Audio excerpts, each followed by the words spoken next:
नमस्कार। जय श्री कृष्णा। लंबोदर भगवान की जय हो। श्री गणेश के प्रमुख 8 अवतारों में 4 अवतार मैं सुना चुकी हूँ। आज 5वां अवतार लंबोदर की गाथा गाऊंगी। लंबोदरावतारो वै क्रोधासुर निबर्हण शक्ति ब्रह्मा खुग सदयत तस्य धारक उच्यते। भगवान श्री गणेश का लंबोदर नामक अवतार सत स्वरूप तथा शक्ति ब्रह्म का धारक है और इन अवतार का भी वाहन मूषक ही है। भगवान विष्णु के मोहिनी रूप को देखकर भगवान शिव काम से मोहित हो गए।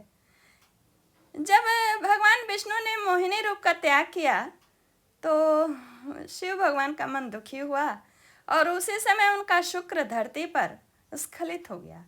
उससे एक परम प्रतापी काले रंग का असुर पैदा हुआ।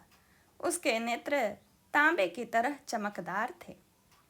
वह असुर शुक्राचार्य जी के पास गया और कहा, प्रभु, मुझे शिष्य स्वीकार कर मेरा पालन पोषण करिए और मेरा नामकरण करने की कृपा करें। शुक्राचार्य कुछ क्षण ध्यान मग्न हो गए और विचार करने के बाद इस योग्य शिष्य का नाम क्रोधासुर रखा और उन्होंने संस्कार भी किया और शिक्षा भी दी। फिर उन्होंने शंबर दैत्य की परम रूपवती कन्या प्रीति के साथ उसका विवाह भी कर दिया। एक दिन क्रोधासुर ने आचार्य के समक्ष हाथ जोड़कर कहा, मैं आपकी आज्ञा से संपूर्ण ब्रह्मांडों पर विजय प्राप्त करना चाहता हूँ, अतः आप मुझे यश प्रदान करने वाला मंत्र देने की कृपा करें। शुक्राचार्य जी ने उसे सविधि सूर्य मंत्र की दीक्षा दी। क्रोधासुर शुक्राचार्य की आज्ञा लेकर वन में चला गया। वहां उसने एक ही पैर पर खड़े होकर सूर्य मंत्र का जप किया। उस धैर्यशाली दैत्य ने निराहार रहकर वर्षा, शीत और धूप का कष्ट सहन करते हुए कठोर तप किया। असुर के सहस्त्रों वर्षों की तपस्या के बाद भगवान सूर्य प्रसन्न होकर प्रकट हुए। क्रोधासुर ने उनका भक्ति पूर्वक पूजन किया। भगवान सूर्य को प्रसन्न देखकर उसने कहा, प्रभु, मेरी मृत्यु न हो, मैं संपूर्ण ब्रह्मांडों को जीत लूं, सभी योद्धाओं में मैं अद्वितीय सिद्ध होऊं। तथास्तु कहकर भगवान सूर्य अंतर्धान हो गए। घर लौटकर क्रोधासुर ने शुक्राचार्य जी के चरणों में प्रणाम किया। शुक्राचार्य जी ने उसका आवेशपुरी में दैत्यों के राजा के पद पर अभिषेक कर दिया। कुछ दिनों के बाद उसने असुरों से ब्रह्मांड विजय की इच्छा व्यक्त की और पूरा अपनी सेना लेकर के विजय यात्रा आरंभ की। पहले तो उन्हें पृथ्वी पर तो आराम से ही उसको अधिकार प्राप्त हुआ।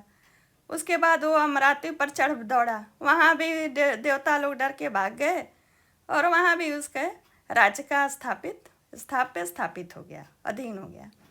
और उसके बाद वह बैकुंठ पर भी अधिकार जमाया, कैलाश पर भी।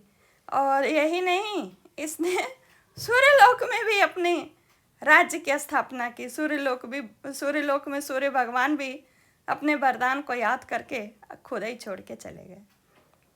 इस तरह अत्यंत दुखी देवताओं और ऋषियों ने गणेश की आराधना की। इससे संतुष्ट होकर के लंबोदर प्रकट हुए। उन्होंने कहा, देवताओं और ऋषियों, मैं क्रोधासुर का अहंकार चूर्ण कर दूंगा, आप लोग निश्चिंत हो जाएं। लंबोदर के साथ क्रोधासुर का भीषण संग्राम हुआ। देवगण भी असुरों का संहार करने लगे। क्रोधासुर के बड़े बड़े योद्धा समरभूमि में आहत होकर गिर पड़े। क्रोधासुर दुखी होकर लंबोदर के चरणों में गिर गया, उनकी भक्ति भाव से स्तुति करी। सहज कृपालु लंबोदर ने उसे अभय दान दिया। क्रोधासुर भगवान लंबोदर का आशीर्वाद और भक्ति प्राप्त कर शांत जीवन बिताने के लिए पाताल चला गया। देवता अभय और प्रसन्न होकर भगवान लंबोदर का गुणगान करने लगे। बोलिए लंबोदर भगवान की जय हो।